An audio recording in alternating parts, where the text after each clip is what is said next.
So Leute, endlich ist es wieder soweit. Wir sind an einer meiner Lieblingsorte angekommen und zwar, wir befinden uns in Österreich, in der Steiermark, ganz in der Nähe am Red Bull Ring. Und zwar, KTM hat uns zu ihrem Track Day eingeladen für morgen. Allerdings, als wir gerade auf dem Weg gewesen sind, hat uns KTM angerufen, dass sie eine kleine Überraschung für uns mit dabei haben. Und Robert, ich würde sagen, das Ganze kannst du jetzt zeigen, oder? Also.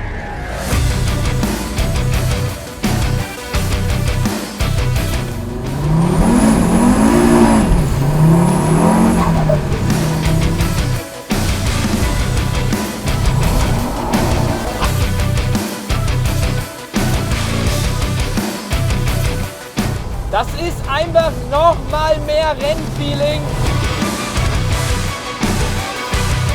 Ja Leute, also für die, die sich jetzt denken, was zum Teufel ist das denn? Ich war genauso geflasht wie ihr. Denn für mich ist es das erste Mal, dass ich hier den neuen KTM X-Bow GTX-R sehe. Ich habe viel darüber schon gelesen, allerdings bisher hatte ich noch nie die Möglichkeit, in sowas mitzufahren bzw. selber zu fahren. Jetzt endlich ist es soweit und ich bin sowas von gespannt. Denn das, was ich so alles gelesen habe, ist das ja wirklich extrem nah an dem Rennfahrzeug hier von KTM und zwar das GT2-Modell. Und hier Leute, GTX-R ist wirklich so extrem nah an das Rennfahrzeug angelehnt. Ich meine, wenn wir allein uns mal überlegen, gewichtstechnisch sind wir hier bei 1130 Kilo. Das ist gerade mal 100 Kilo schwerer als das GT2-Fahrzeug. Und ich meine generell, 1130 Kilo ist extrem leicht. Wenn wir nämlich mal schauen, hier, neuer GT3 RS, das sind halt einfach mal über 400 Kilo mehr. Natürlich darf man nicht vergessen, Leute, wir haben hier bei dem KTM haben wir ein komplettes Carbon Monocoque, welches nicht einmal 90 Kilo wiegt. Also das ist verrückt. Und ich meine, ihr seht es, Leute, wir haben wirklich alles aus Carbon. Und ich meine, wenn ich das Auto anschaue, also das sieht richtig aus wie ein Space Shuttle, muss man schon fast sagen, oder Robert? Ja, auf jeden Also Fall. ich meine, wie ist es für dich auf den ersten Blick? Also für mich ist das ein Auto, ein Fahrzeug, was ich noch nie so gesehen habe. Und ich muss dir ganz ehrlich sagen, wenn jetzt da vorne kein Nummernschild wäre, würde ich zu 100% denken, nein, das hat niemals, kann das Straßenzulassung haben, weil das so extrem heftig ausschaut. Vor allem, umso mehr wir nämlich nach hinten gehen, Leute, ich muss schon sagen, also ein Highlight ist für mich das hier. Und zwar, Robert, geh mal einmal kurz nach vorne, ich demonstriere das Ganze. Und zwar zieht euch das mal rein. Also das ist jetzt sozusagen die Tür. Also wenn das nicht Space Shuttle genug ist, dann weiß ich auch nicht mehr. Und vor allem muss man dazu sagen, es erleichtert dir das ganze Thema, was Einsteigen angeht. Aber darauf würde ich jetzt gerade mal noch gar nicht eingehen. Also ich meine, wenn wir allein schauen, wie viele Ecken, Kanten wir an dem Fahrzeug hier verbaut haben, auch hier von der ganzen Aero, wie hier schön die Luft durchströmt, auch von vorne ist das wirklich alles sehr clever gelöst.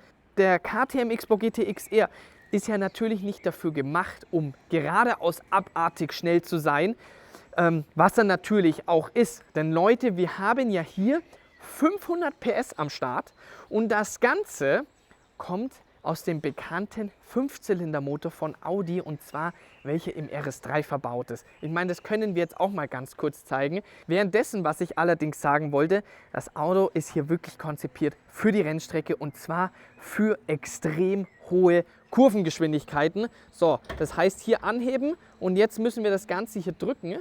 So, hier schön langsam auf und da haben wir den 5-Zylinder-Motor und zieht ihr das mal rein.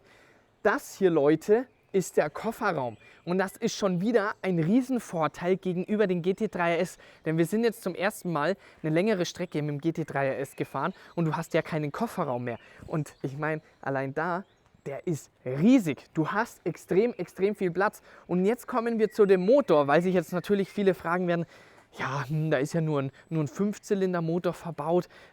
Ich meine, klar Leute, wir reden hier bei einem Fahrzeug, hier der KTM X-Bow GT XR, es werden nur 100 Stück im Jahr davon produziert, Maximum, also extrem, extrem limitiert. Und wir reden natürlich hier bei einem Preis von um die 330.000, 340.000 Euro und dann kommt natürlich noch die Sonderausstattung mit on top. Wir haben zum Beispiel hier handelt es sich noch übrigens um ein Vorserienfahrzeug, also noch nicht hier genau, wie es für den Kunden ausgeliefert wird.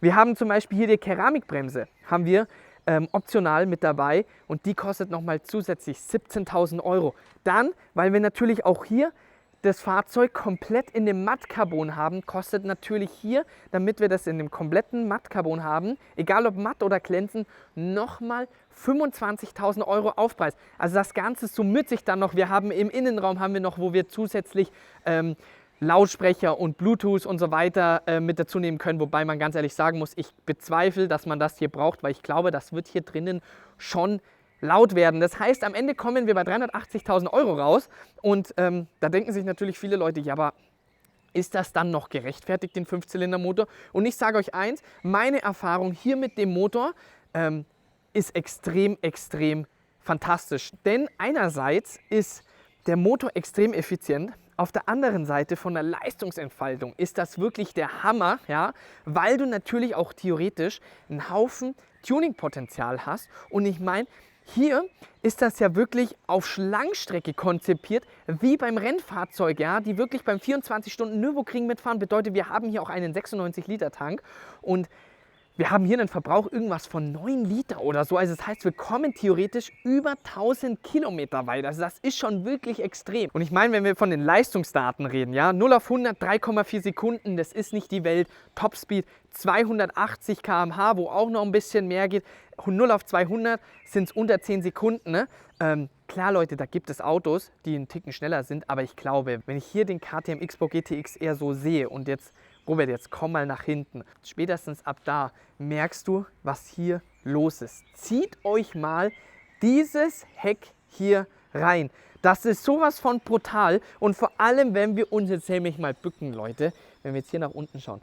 Diese riesen Flaps, die wir hier verbaut haben. Also ich glaube, aerodynamisch wird das wie Hölle gehen. Ich kann mich nämlich noch daran erinnern, der Reini, der im Rollstuhl sitzt, der ein extrem, extrem guter Fahrer ist.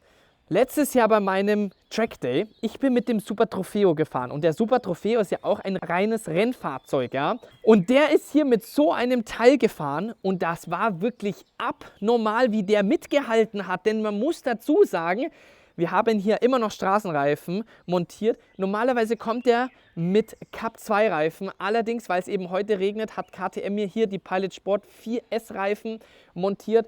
Und ich glaube, Leute, das wird hier schon richtig, richtig vorwärts gehen. Also ich bin wirklich gespannt, wenn wir auch vor allem dann morgen damit auf die Rennstrecke gehen werden. Und mir wurde auch gesagt, vielleicht können wir auch sogar den GT2 fahren. Also da bin ich mal wirklich gespannt. Aber wenn du jetzt nochmal hier das Heck anschaust, also ich finde, das sieht extrem sexy aus.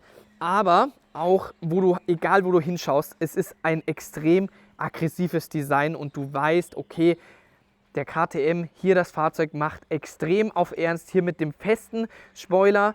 Das ist schon wirklich hier eine Ansage, was KTM gebaut hat.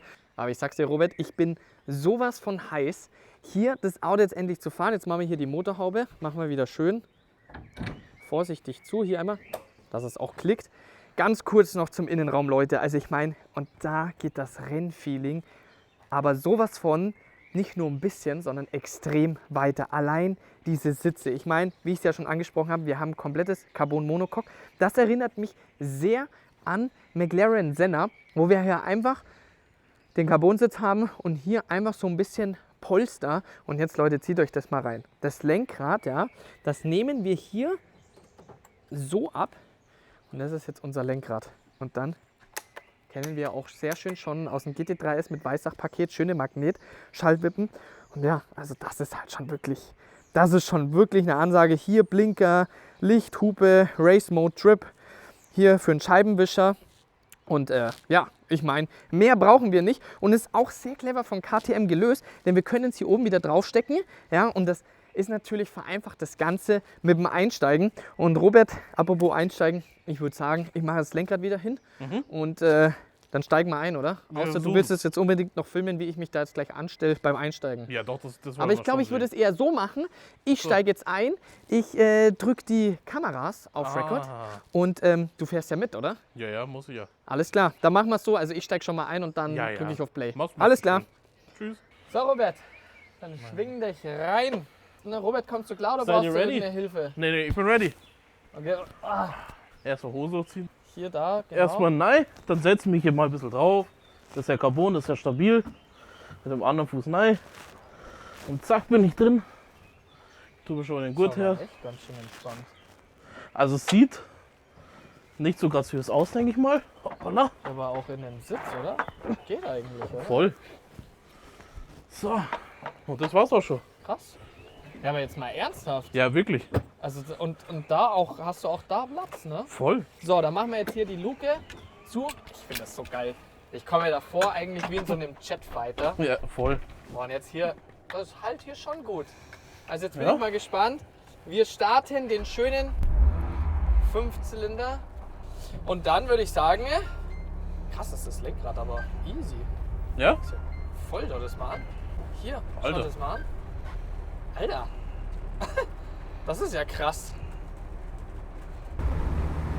Also was ich ja so verrückt finde, was mir jetzt gerade als erstes aufgefallen ist, Leute. Also erst einmal jetzt schon nach den ersten Metern, es ist auf der einen Seite, es ist ein purer Rennwagen von der Sitzposition her, von dem gesamten Feeling, auch vom Innenraumgeräusch, ja. Aber auf der anderen Seite ist es hier jetzt, finde ich bisher, total entspannt zu fahren. Alter, was war das denn? Willst du mich verarschen, ne? Alter! Okay, also du merkst direkt nach den ersten Metern, das ist ein Biest. Alter, der ESP ist komplett an. Alter. Ganz dünnes Eis. Ganz dünnes Eis hier. ESP ist komplett an. Alter. Robert, du hast einfach die Kameras wieder wie ein Profi befestigt. Richtig. So wie ich das Ganze von dir gewohnt bin. Oh, das sieht aber hier aber nach einer guten Strecke aus. Ja, jetzt ist nur noch geradeaus. Alter. Okay, dann würde ich mal sagen, ne? Doppelt klicken, damit wir hier in den Race-Modus kommen. Dashboard wird auch anders angezeigt. Ich weiß gar nicht, ob jetzt vom ESP, ob er jetzt mehr zulässt.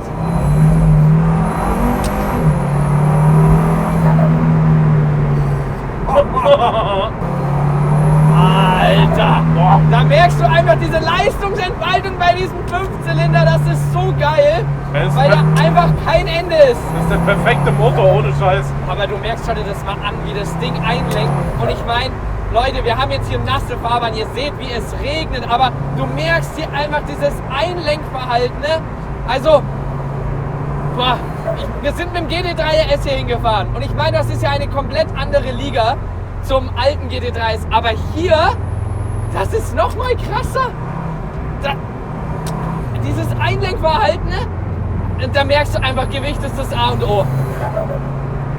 Das ist einfach noch mal mehr Rennfeeling. Das ist sowas von Wahnsinn. Also, nach 5 Minuten fahren, KTM, geile Arbeit. Das ist, also damit hätte ich echt nicht gerechnet. So, jetzt kommt noch schön der Nebel. Ah, das ist geil. Es kommt ein richtig Rallye-Feeling hier auf, sage ich dir. Gib ihm. Aber wir sind auf der öffentlichen Straße. Alter. Wie das Ding vorwärts geht. Und du sagst einfach nur, ja, das hat ja nur 500 PS. Na, Leute, 500 PS, das ist in anderen Autos, sind das mal schnell hier 800 PS. Das ist abnormal. Alter. Boah, das ist dann der Klang dazu. Der Turbo ist geisteskrank. Alter! Ey, das Ding, Junge. wenn der Turbo kommt, dann ist da aber sowas von Ansage. Ja, perfekt, Robert. Alter. Also du hast die Kameras einfach so gut montiert. Ja, das hält hier nirgends Von fest. allen Seiten fallen die Kameras runter. Einfach wieder der Profi am Werk. Hoffen wir mal, das hält. Du meinst, als nächstes fällt es auf meinen Kopf, oder? Ja. Aber ich meine, Leute, egal ob nass oder trocken, wir fahren hier den GTX-R morgen auf der Rennstrecke. Bedeutet, da wird auf jeden Fall noch ein Video folgen, denn um wirklich hier die Performance zu testen, ja, herauszufinden, wirklich da so ein bisschen sich an die Grenzen heranzutasten, das können wir natürlich nur auf der Rennstrecke machen. Aber es ist natürlich jetzt hier ein Ultra-Gefühl, hier so die ersten Erfahrungen hier mit dem neuen KTM hier zu bekommen. Und das ist, also ich muss ganz ehrlich sagen, ich bin selten ein Auto gefahren, wo du einsteigst, was dir so ein extremes Rennfeeling gibt. Und das macht sowas von süchtig. Ich muss so aufpassen. Jetzt haben wir hier die 4S-Reifen montiert, ja, was ja natürlich schon extremer Allrounder ist. Und trotzdem haben wir hier immer noch Wheelspin. Und daran merkst du halt einfach, wie aggressiv dieses Fahrzeug hier ist, wie das Ding hier einfach auf Ultra Performance abgestimmt ist. Alter Schwede. Alter. Von der Balance her merkst du wirklich, das ist perfekt. Du willst gar nicht mehr Leistung haben. Natürlich könntest du mehr Leistung machen. Ihr wisst, Leute, selbst RS3, wie viel Tuning-Potenzial das Fahrzeug bzw. der Motor hat. Aber hier diese 500 PS, also ich bin wirklich gespannt auf der Rennstrecke. Aber vom Gefühl her ist das die ideale Leistung. Denn nochmal, Gewicht ist das A und O und es fühlt sich so extrem leicht an. Und natürlich auch vom Motor her. Ja? Wir haben hier ein Mittelmotorkonzept, allerdings schon sehr hecklastig. Das heißt von der Balance her ideal.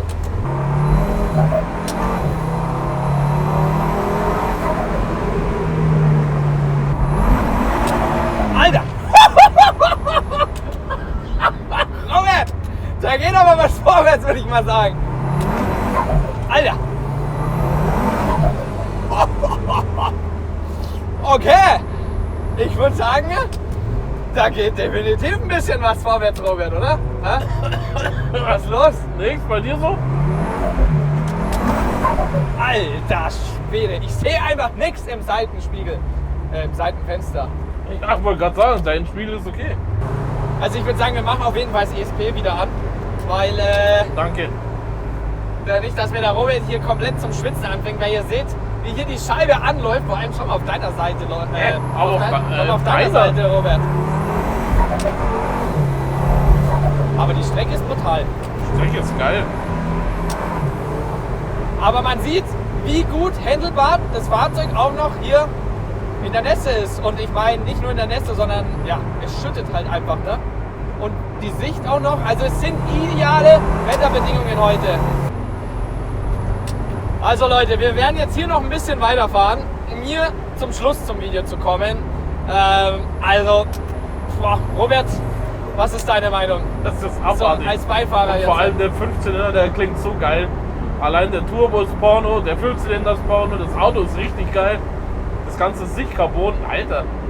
Ja, wie du halt einfach hier die Lader hörst und was für mich wirklich faszinierend ist, was KTM hier für ein Gesamtpackage geknüpft hat, ja? Wo du halt wirklich sagst, auf der einen Seite, das Auto sieht geil aus, also es ist für mich voll nach meinem Geschmack, ja? Wo du sagst halt wirklich extrem ausschließlich für die Rennstrecke und vor allem, also ich bin selten ein Auto gefahren, wo man wirklich hier, wenn du jetzt ein Porsche nimmst, GT3 Cup Auto, ja, und jetzt halt auf dem GT3S, natürlich, du hast extrem viele Gene vom Motorsport übernommen, aber es ist immer noch ein Straßenfahrzeug, ja, abgesehen jetzt mit diesen riesen Flügeln, alles drum und dran, aber du hast natürlich immer noch diesen Komfort, ja.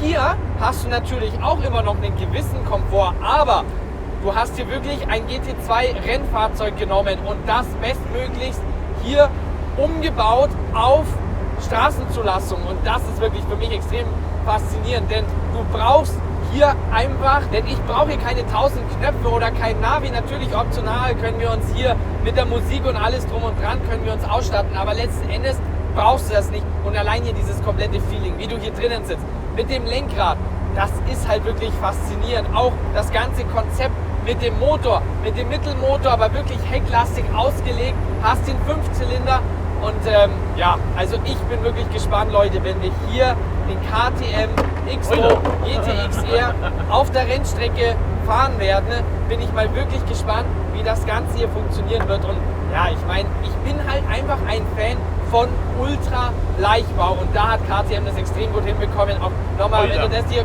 kurz demonstrierst, das ist nochmal andere Liga gegenüber GT3 RS, was für mich aktuell wirklich die Speerspitze ist. Das ist sowas von abnormal. Oh, hier kommt aber nochmal eine schöne Kurve. Die würde ich sagen, die nehmen wir zum Abschluss mit. Und Leute, seid gespannt auf das nächste Video, denn wie gesagt, morgen geht es für uns auf die Rennstrecke. Alter. Und dann würde ich sagen, machen wir Schluss hier mit dem Video. Alter Schwede, ich sehe einfach keine Markt, gar nichts mehr. Robert, ich bin gespannt, ob wir hier heute Nacht nach Hause kommen. Hoffentlich.